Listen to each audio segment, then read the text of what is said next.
It took over 4 hours of debate before the Phoenix City Council ultimately decided to expand from 425 beds to 900 shelter beds on the Human Service Campus in downtown Phoenix. Most people support the plan. The Caldecott Medal for Most Distinguished American Picture Book for Children was established in 1937. It's taken 83 years for an Indigenous artist to receive the medal. I spoke with illustrator Michaela Gold about the value of proper representation. The holidays are here, and unfortunately so is COVID-19. I'm here live in Angelina County, where COVID-19 has infected almost 4,000 people and taken the lives of 99. And while these numbers are relatively small, it's still impacted the community and how they spend their holidays. With the election approaching, officials are trying their hardest to remind the public how important it is to register to vote. One of the easy and simple ways you could do that is by mailing in your application.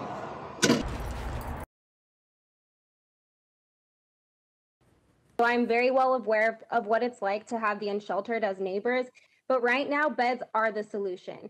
These human beings deserve a safe place to go when there's no other option or support left for them. Still, Andre House consultant Ash Us says she understands why some neighbors have concerns. You know, for the people who live in the area, the fear is that if we add shelter beds, more people will come and that things are already out of control, as people say. And our theory of change is that if we can shelter more people, there's less people on the street, so there's less trash.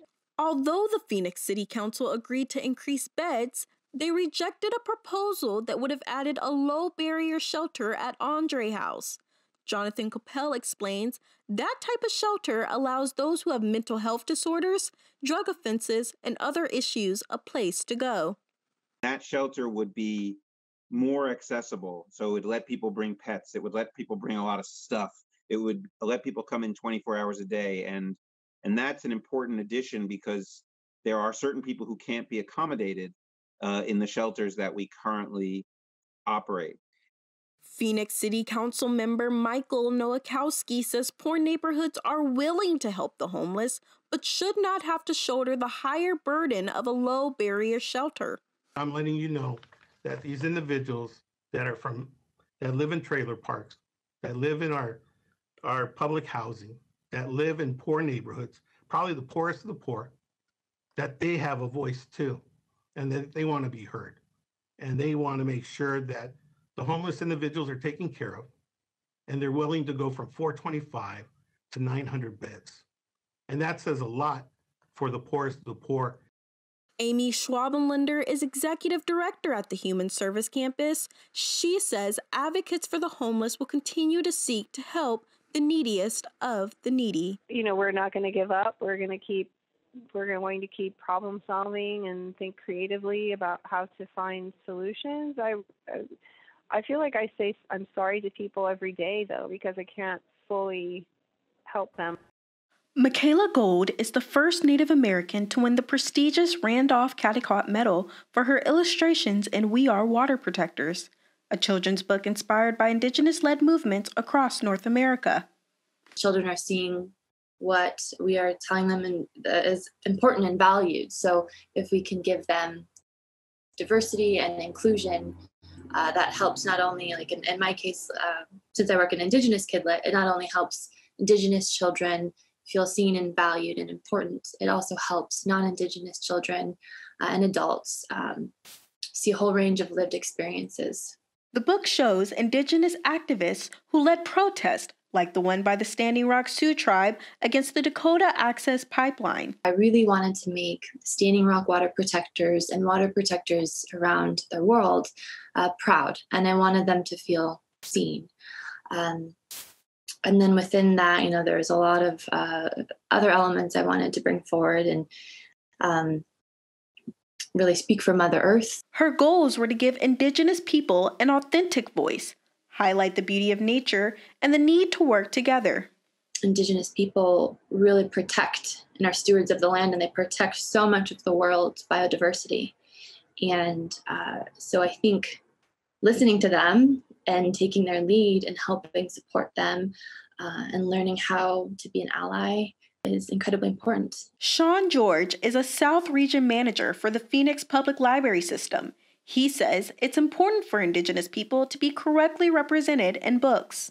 I myself am mixed blood Choctaw and Muskogee, as well as European American heritage. So it's very, it's a very important topic to me.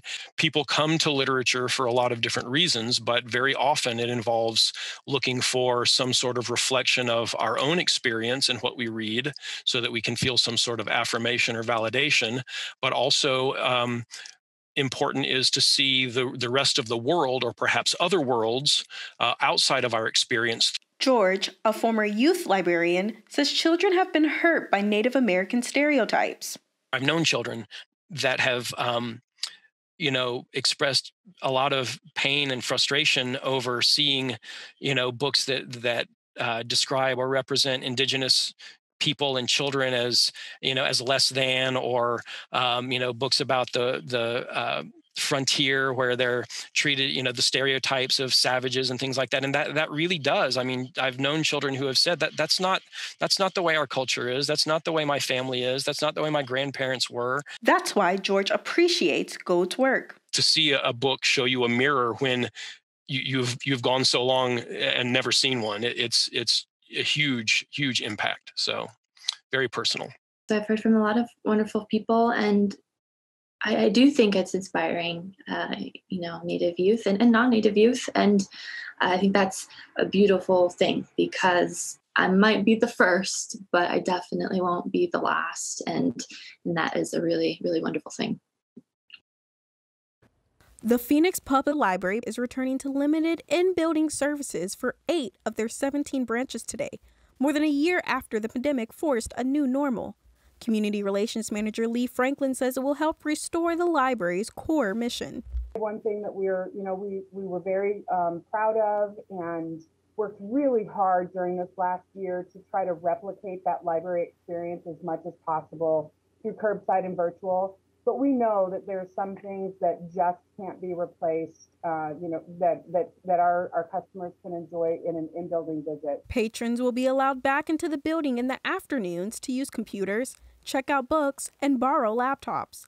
Franklin says a priority is to eventually bring back a full library experience while also ensuring the safety of their customers and staff. We're going to require masks and social distance.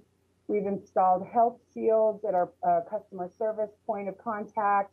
We will also have health shields in between the computers. We know that's a big service that a lot of our community needs from the library. Phoenix Public Library liaison Geraldine Hills says library leaders collaborated with health advisors on safety protocols like laptop loans and Wi-Fi that extends to library parking lots. We've tried to be creative and give people options. So if they really still aren't comfortable coming into a building to do, like you said, file taxes, whatever, that's why we have hotspot lending now. People can come in and use their library card to check out a hotspot. They can sit in the parking lot and do it from doing our Wi-Fi using the car. Hills and Franklin believe the libraries are ready to welcome patrons back inside. I'm very proud with our library family at Phoenix Public Library. From within moments of having to close to in-building visits, everybody really just jumped in to figure out how can we continue to be the library for people. And they want to serve the community as safely as possible. In Phoenix, Brianna Alexander, Cronkite News.